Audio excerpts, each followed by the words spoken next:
पहला प्रश्न है आप सभी के सामने। नीचे दी गई श्रृंखला श्रेणी में प्रश्नवाचक चिन्ह के स्थान पर कौन सी संख्या आएगी। यानी कि ये पहला प्रश्न आप सभी के सामने सीरीज से संबंधित प्रश्न दिया गया है और आपसे पूछा गया है कि इस सीरीज में इस प्रश्नवाचक चिन्ह के स्थान पर कौन सी संख्या आएगी।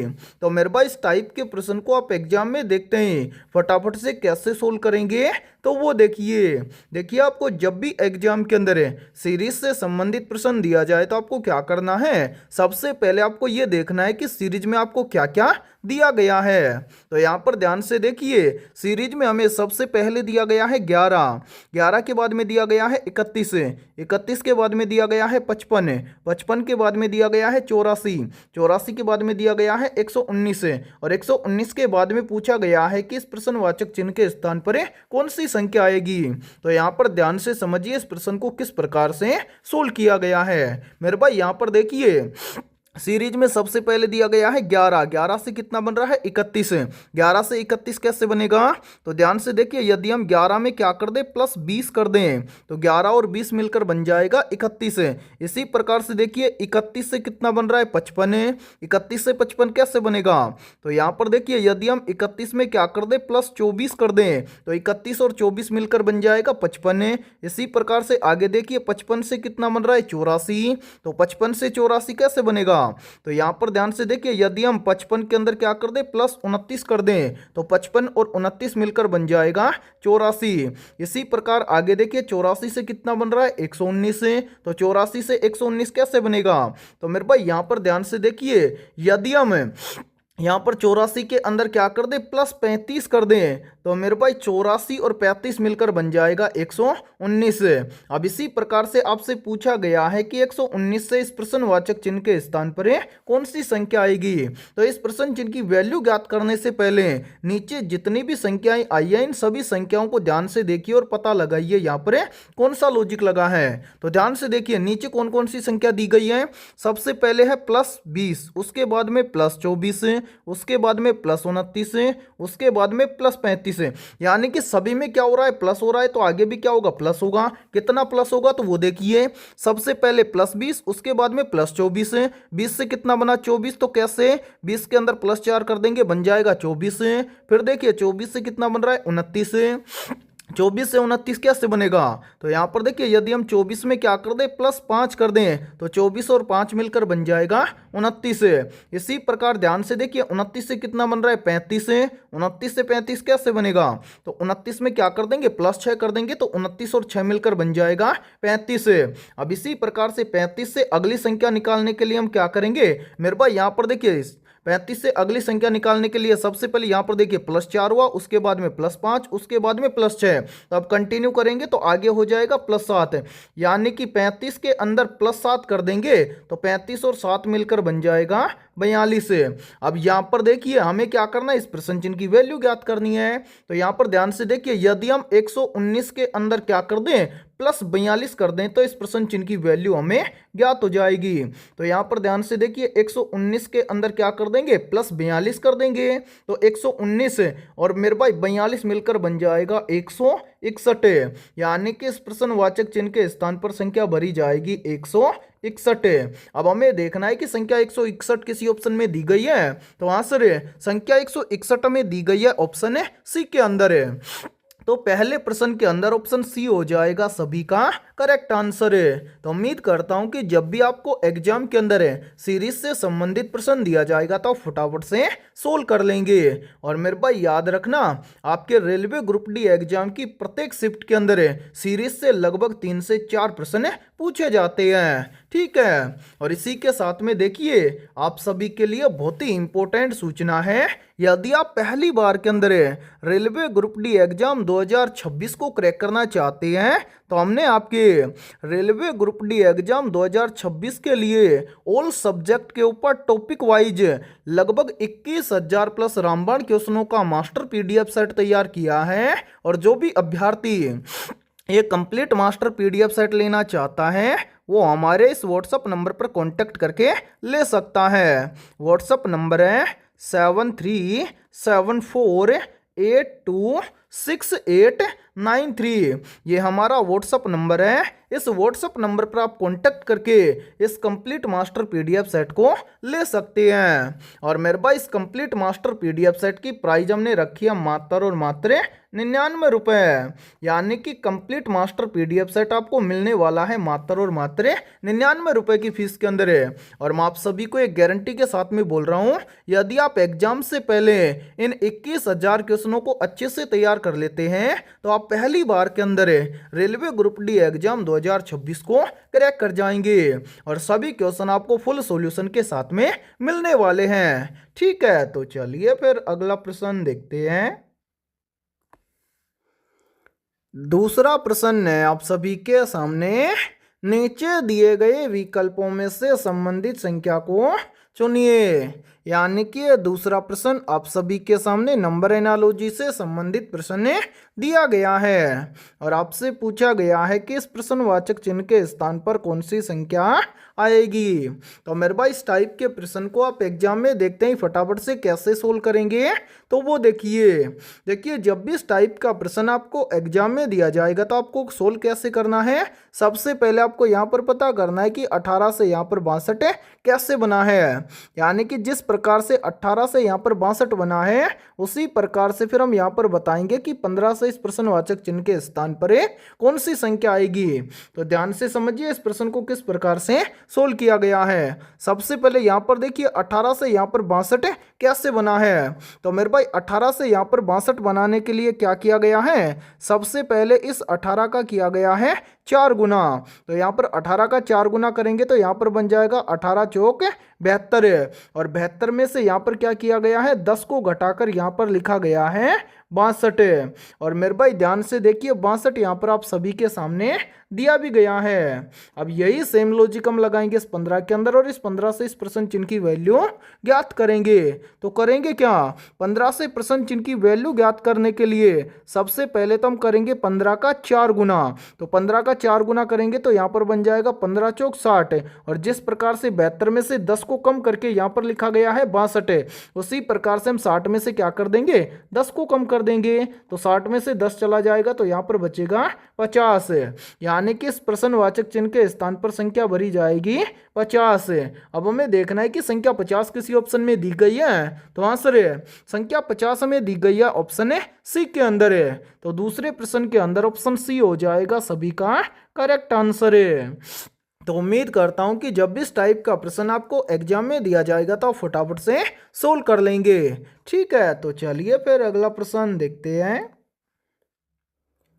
तीसरा प्रश्न है आप सभी के सामने, उस विकल्प को चुनिए जो तीसरे शब्द से ठीक उसी तरह संबंधित है जिस तरह दूसरा शब्द पहले शब्द से संबंधित है।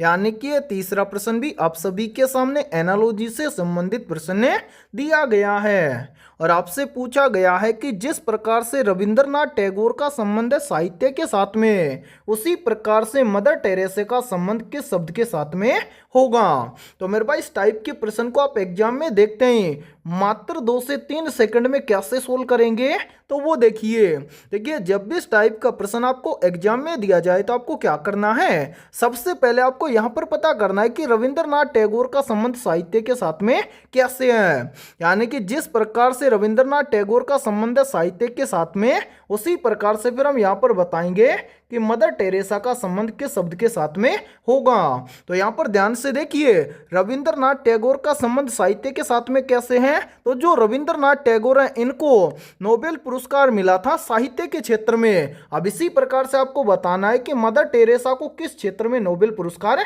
मिला था। तो मेरे भाई याद रखना मदर टेरेसा को किस क्षेत्र में नोबेल पुरस्कार मिला था, तो इनको मिला था शांति के क्षेत्र में नोबेल पुरस्कार। यानी कि इस प्रश्नवाचक चिन्ह के स्थान पर शब्द भरा जाएगा शांति। अब हमें देखना है कि शांति शब्द किसी ऑप्शन में दिया गया है। तो आंसर शांति शब्द में दिया गया है ऑप्शन ए के अंदर है।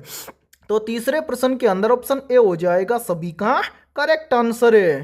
तो उम्मीद करता हूं कि जब भी इस टाइप का प्रश्न आपको एग्जाम में दिया जाएगा तो आप फटाफट से सोल्व कर लेंगे। ठीक है, तो चलिए फिर अगला प्रश्न देखते हैं।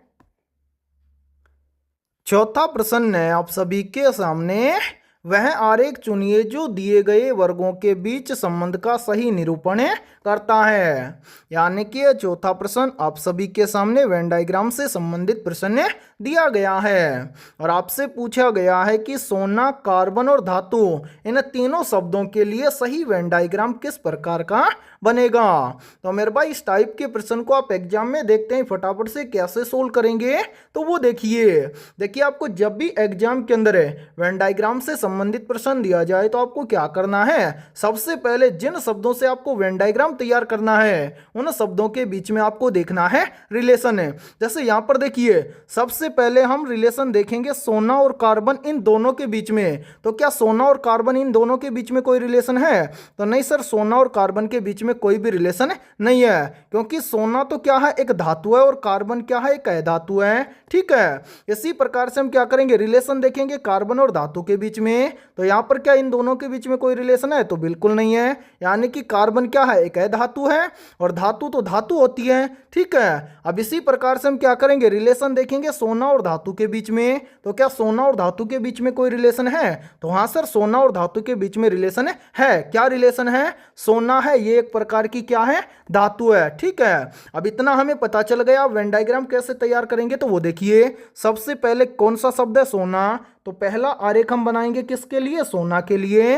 फिर देखिए दूसरा शब्द क्या है, कार्बन है। तो अब दूसरा आरेख हम बनाएंगे किसके लिए, कार्बन के लिए। सोना और कार्बन के बीच में कोई रिलेशन है? बिल्कुल नहीं है। इसी प्रकार से कार्बन और धातु के बीच में भी कोई रिलेशन नहीं है। तो यहां पर हम कार्बन का क्या करेंगे, अलग से आरेख बनाएंगे। फिर इसी प्रकार से क्या बच गया, धातु। अब यहां पर देखिए धातु का संबंध कार्बन के साथ में तो नहीं है, लेकिन धातु का संबंध सोना के साथ में है।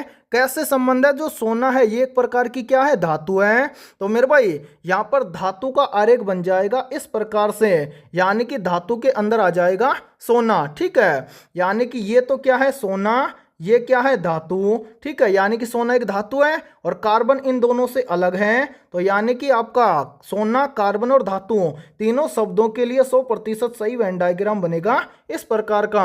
अब आपको देखना है कि इन चारों में से इस प्रकार का वेन डायग्राम किसी ऑप्शन में दिया गया है। तो हाँ सर, इस प्रकार का वेन डायग्राम हमें दिया गया है ऑप्शन डी के अंदर है। तो उम्मीद करता हूं कि ये चौथा प्रश्न भी आपको अच्छे से क्लियर हो गया होगा। और जब भी इस टाइप का प्रश्न आपको एग्जाम में दिया जाएगा तो आप फटाफट से सोल्व कर लेंगे। ठीक है, तो चलिए फिर अगला प्रश्न देखते हैं। पांचवा प्रश्न है आप सभी के सामने, नीचे दिए गए विकल्पों में से संबंधित शब्द को चुनिए।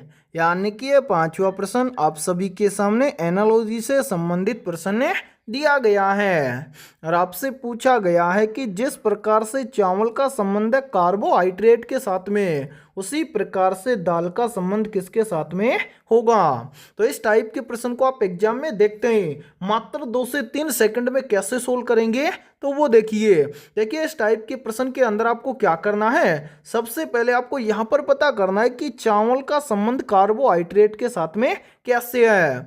यानी कि जिस प्रकार से चावल का संबंध कार्बोहाइड्रेट के साथ में है, उसी प्रकार से हम यहां पर बताएंगे कि दाल का संबंध किसके साथ में होगा। तो मेरे भाई यहां पर ध्यान से देखिए, चावल खाने से हमें क्या मिलता है, कार्बोहाइड्रेट मिलता है। उसी प्रकार से हमें यहां पर बताना है कि दाल खाने से क्या मिलता है।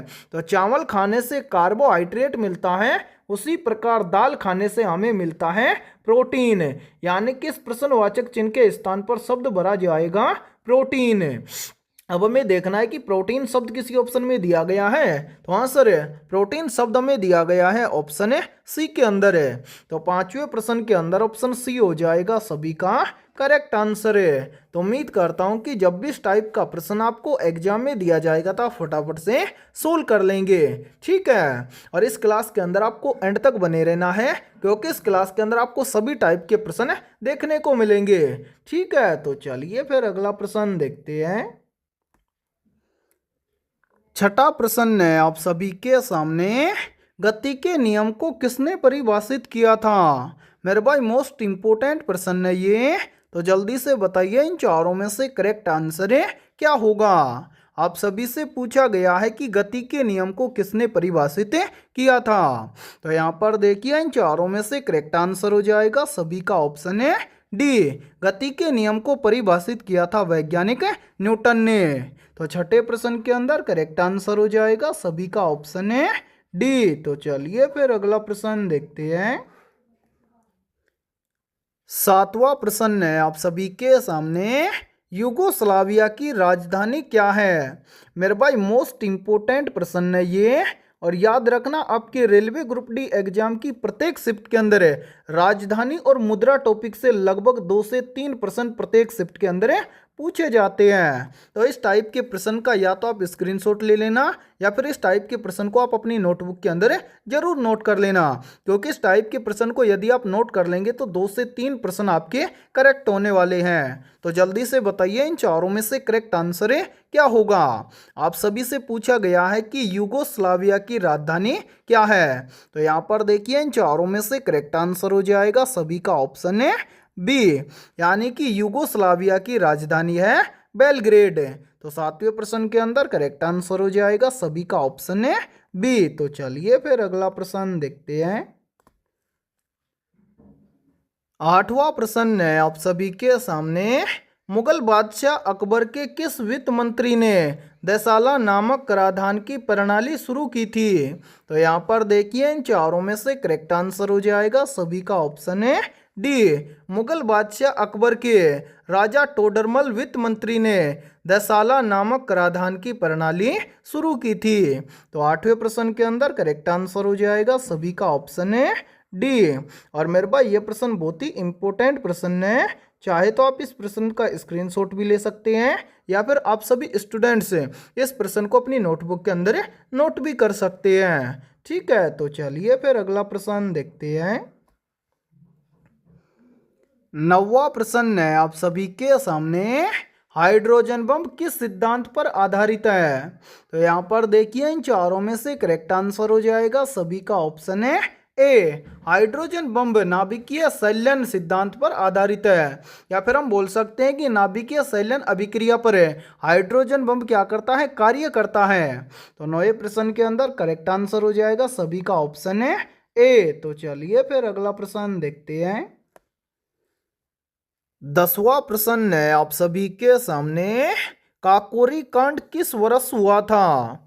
या फिर देखिए इसी प्रश्न को एग्जाम में ऐसे भी पूछ लिया जाता है कि काकोरी कांड किस वर्ष में हुआ था। तो यहाँ पर देखिए इन चारों में से करेक्ट आंसर हो जाएगा सभी का ऑप्शन है बी, काकोरी कांड हुआ था वर्ष 1925 में। तो 10वें प्रश्न के अंदर करेक्ट आंसर हो जाएगा सभी का ऑप्शन है बी।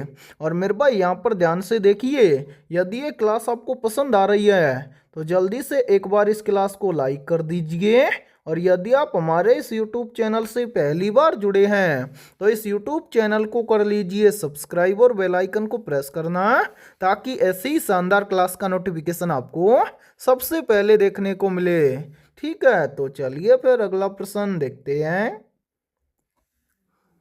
11वां प्रश्न है आप सभी के सामने, हाइपरमेट्रोपिया का अर्थ क्या होता है?